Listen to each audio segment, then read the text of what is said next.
pues la persona que voy a presentar ahora, tengo aquí mi chuleta, porque la forma de presentar o de presentarse creo que ya va a decir muchísimo de él, ¿no?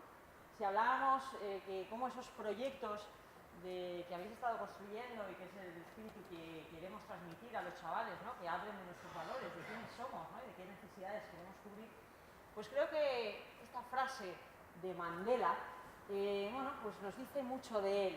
Sobre todo, bueno, él nos la ha resaltado, ¿no? O recalcado. Dice, no hay camino fácil a la libertad en ningún lugar y muchos de nosotros tenemos que pasar por el valle de sombras de la muerte una y otra vez antes de que alcancemos la cima de nuestros deseos. Es una persona que lo que valora es una humanidad más fraterna y más abierta. Es una persona que, bueno, es camerunés, nacionalizado en España, lleva viviendo en Sevilla, y yo estaba ahí, a ver, habla, a ver si tienes el acentillo, 9 años, y bueno, ayuda a los jóvenes a través de su motivación, de sus charlas, y creo que va a ser un lujo para todos poder escucharle. Su nombre, Arniel, bienvenido.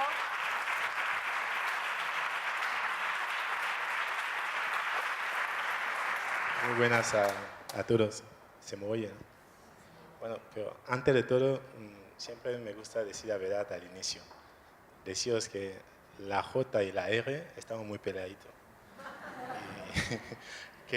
Y además, cuando las dos se juntan en una palabra, pues mejor que ni la intento, porque si no, no me vais a entender nada. Así que si lo vais notando, pues haceos la idea e intentad imaginar lo que quería decir.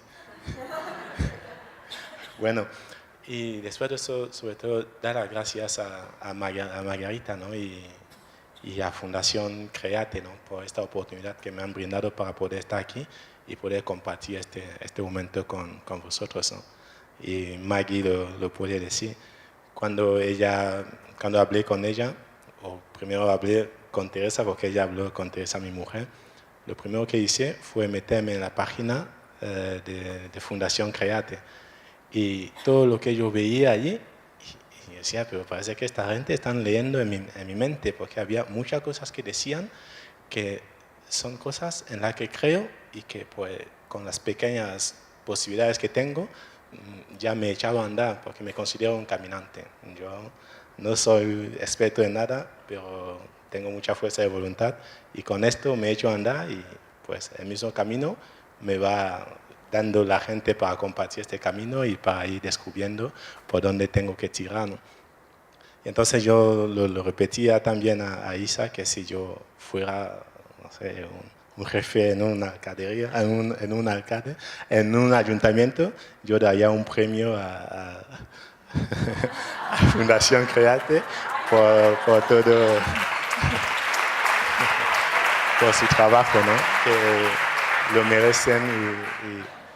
Y la segunda cosa que me gustaría compartir con vosotros, sin querer salirme del guión, y os pido disculpas si es el caso, es compartir con vosotros una máxima que lo tengo como legado de mi bisabuela.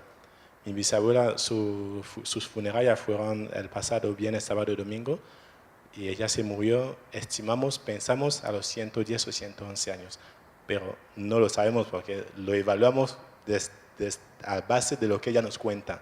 Nos habla de la llegada de los primeros misioneros alemanes, que según la historia llegaron en Camerún, en la zona, yo soy bamileque, de la zona del oeste de Camerún, y llegaron ahí en los años 1908. Es decir, para que ella tenga este recuerdo, debería de tener por un mínimo 5 años, un poquito más, pero bueno, estimamos que podía tener 110 o 111 años, ¿no? Y ella siempre nos decía, porque ella es pionera de los testigos de Jehová en Camerún. Ella a cualquier persona de la familia que se acercaba siempre decía, recordad y nunca olvidéis que nosotros obedecemos a la ley de Jesús, no a la ley de Moisés. Nosotros somos hijos de amor, portadores de amor y trabajadores de amor. Es decir, todo lo que nos toca hacer siempre lo debemos hacer por amor y con amor. Eso es el legado que yo me llevo de mi bisabuela y quería compartirlo con vosotros. Y ahora, para abordar un poquito el tema de la experiencia que yo quería compartir con vosotros, lo decía a Maggie, yo quería compartir un momento puntual, ¿no? Que ha resaltado mucho aquí, ¿no? Los 19, 18, 20 años, ¿no? Que suele ser un momento crucial en la vida de cada joven, ¿no? De cada joven. Pero primero quería ponernos un poquito en contexto, ¿no? Para que sepas un poquito de dónde vengo. Yo soy, mi padre, para no hablar de mí, era nieto de rey. Y él tiene un cargo, una notabilidad que es muy importante en el pueblo. Y entonces, realmente, donde se sienta mi padre, igual que donde se sienta el rey, no cualquier persona se sienta ahí, ¿sí? Según nuestra tradición. Entonces, en nuestra casa hay un sillón donde solo se sentaba el padre y nadie más se podía sentar en esta silla. Y en nuestra tradición creemos que el niño lo trae al mundo sus padres, su padre y su madre, pero lo educa el pueblo. Por eso es muy frecuente en nuestra tradición que un niño se cría en casa de un pariente, en casa de un tío, de una prima, de un amigo de la familia, o incluso de un profesor o de un maestro. Y eso fue un poquito mi caso. Yo me crié en casa de mi tía, de una tía mía, donde fui con 5 años. Y me vine de ahí en 94 con 19 años. Es decir, que estuve 14 años viviendo con esta tía, criándome con ella. Y os lo voy a confesar, yo no fui un niño fácil. No lo voy a mentir. Y entonces, pues, cuando volví en mi casa, volví abandonando los estudios, es decir, dejé los estudios como, aquí sería como el primero de bachillerato. Y bueno, no hace falta que os cuento el porqué, porque pasaríamos la noche aquí, ¿no? Entonces, mejor lo dejamos. Y entonces cuando me vine a casa de mi padre muy decepcionado por el niño que yo era, pues no supo gestionar este abandono escolar, ¿no? Y me echó de la casa y estuve como tres semanas viviendo en la calle, durmiendo en la calle y pues viviendo con los niños de la calle, ¿no? El mismo padre fue quien recapacitó y vino a buscarme más tarde en la calle donde yo estaba. Y gracias a Dios, eso pasa en diciembre de 94. Y en enero de 95, mi padre y yo tenemos una conversación, la primera que yo, así profunda que hablamos, en la que nos reconciliamos. Y él me confiesa toda la esperanza que él tenía puesto en mí. Y pues yo también le reconozco que yo me sentía abandonado porque él le echaba mucho de menos, ¿no? Y él no estaba a mi lado. Y pues nos reconciliamos y nos comprometemos en que yo iba a volver a retomar los estudios, porque mi sueño de niño, yo quería ser médico, yo quería ser cirujano. Y hay tantas anécdotas con esto que os lo contaré en otro momento, ¿no? Entonces en mi tierra, para ser cirujano, para entrar en la escuela de medicina, hay que tener un bachillerato en matemática. Entonces, pues era lo que yo estudiaba, ¿no? Yo estudiaba la matemática porque quería más tarde entrar en la escuela de médicos, ¿no? Para ser cirujano. Entonces, con mi padre nos reconciliamos, pero desgraciadamente se muere. Nos reconciliamos en enero 1995 y él se muere en abril.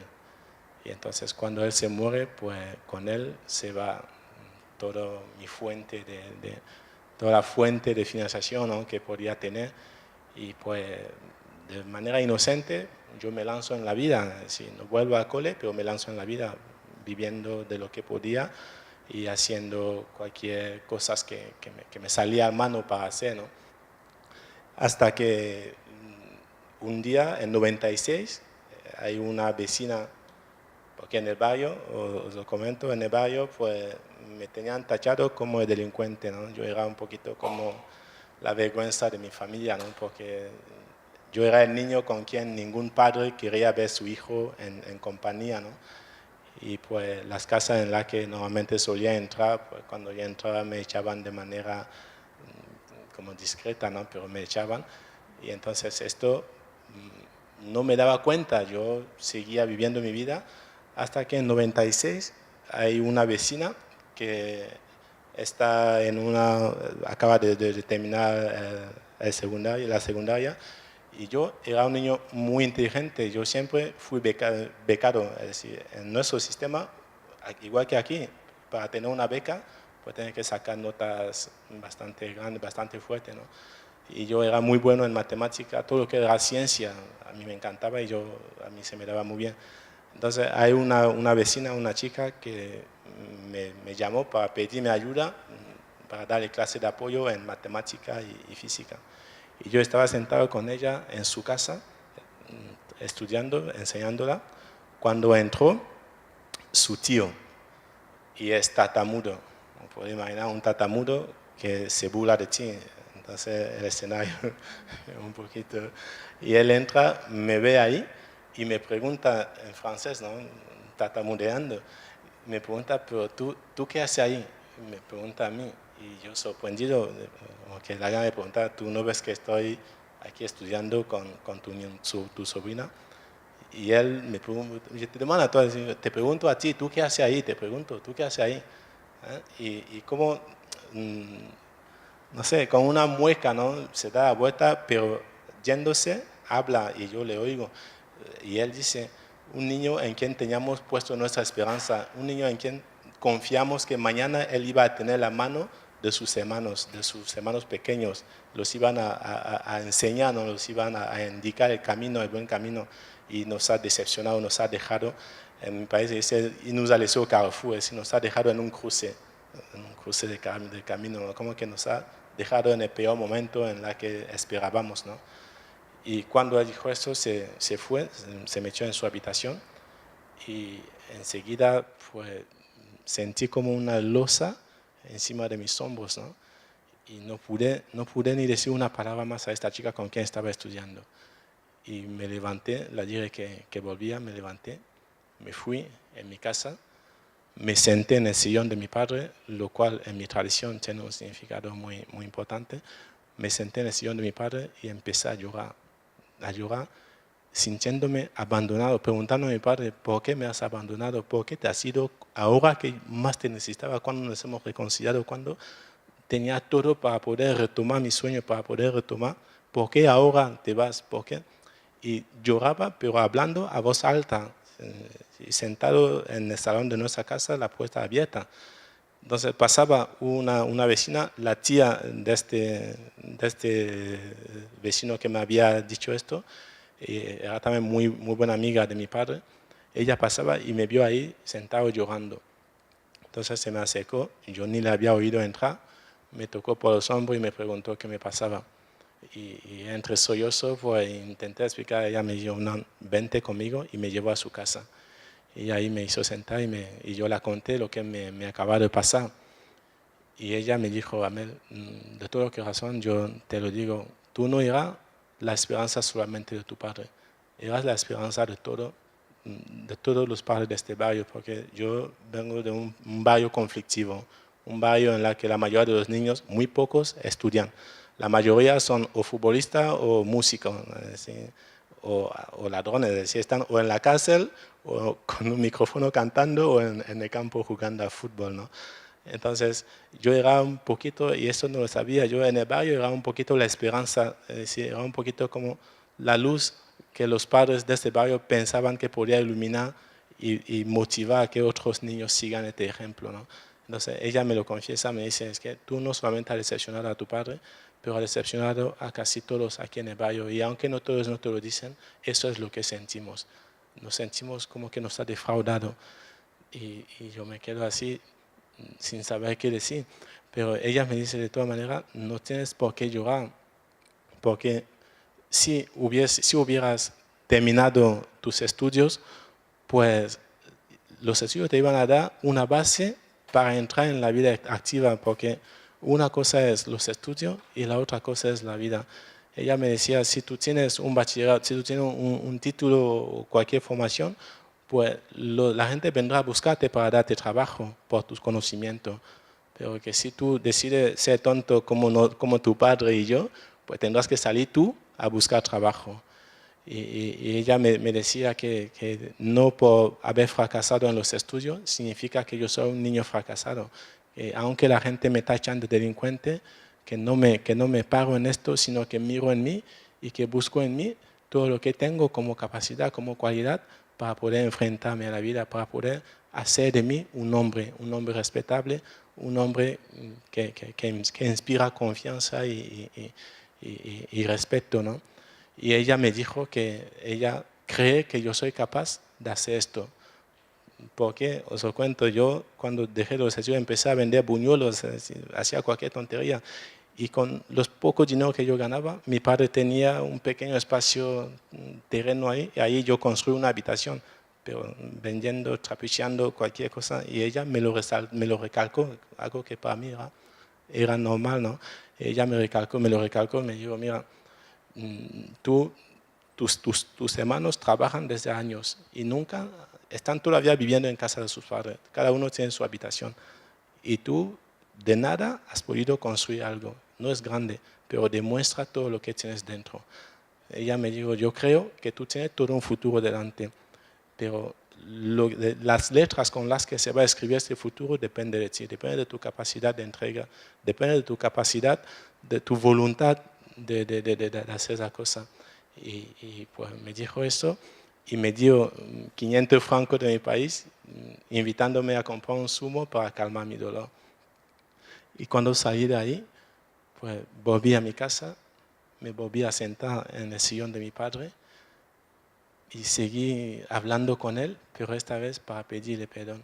Yo le dije, papá, perdóname por haberte decepcionado, perdóname por no haber cumplido con tus expectativas y por haber arruinado mi futuro, ¿no? Pero te prometo que por lo menos seré un hombre respetado y recuperaré daré lo mejor de mí para recuperar este orgullo que tú tenías de mí. Daré lo mejor de mí para que no solamente tú, allá donde esté, sino cualquier persona que tenga a mi lado, pues ve en mí una persona, un hombre respetable y un hombre, no sé, que inspira confianza, ¿no? Y eso fue un poquito como un voto personal, ¿no? Y un compromiso con mi padre.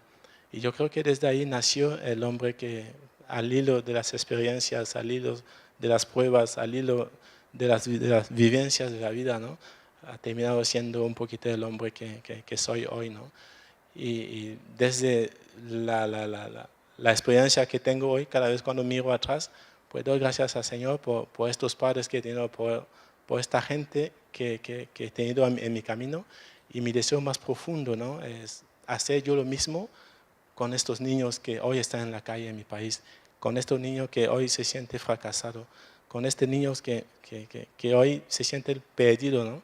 Y por eso yo creo en la educación, y yo creo que la educación es, no sé, es la única vía para que mañana sea mejor.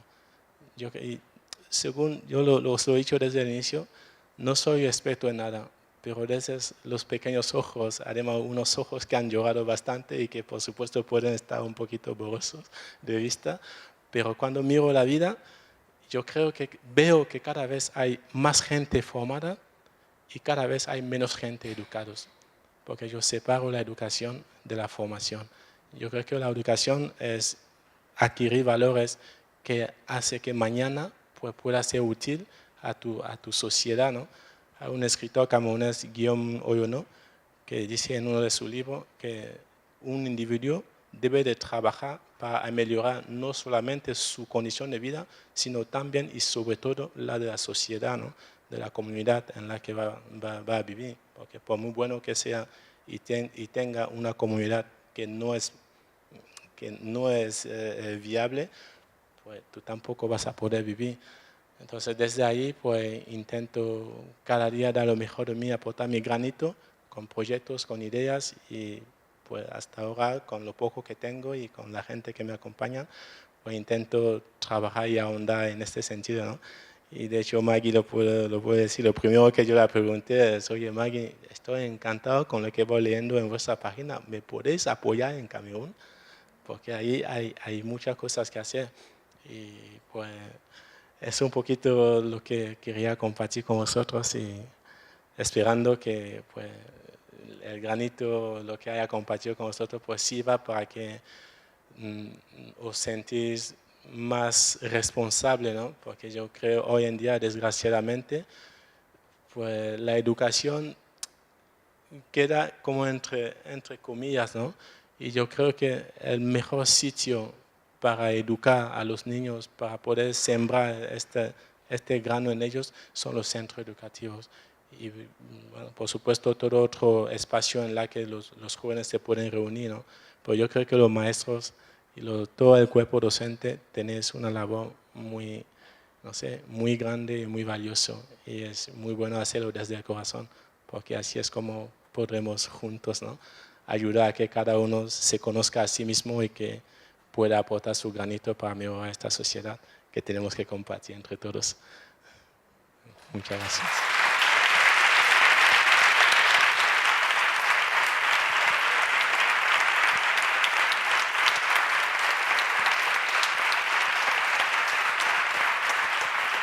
No sé si hay preguntas No sé si soy la única que me he emocionado o...